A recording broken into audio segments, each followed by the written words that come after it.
You ask Tiger to solve. This deals with linear equations with one unknown. The final result is y equals 13. Let's solve it step by step. Simplify the expression. Move the negative sign from the denominator to the numerator. Simplify the arithmetic.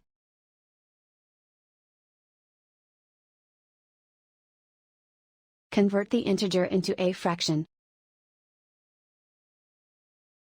Combine the fractions. Combine the numerators. Find the greatest common factor of the numerator and denominator. Factor out and cancel the greatest common factor. And so the final result is y equals 13.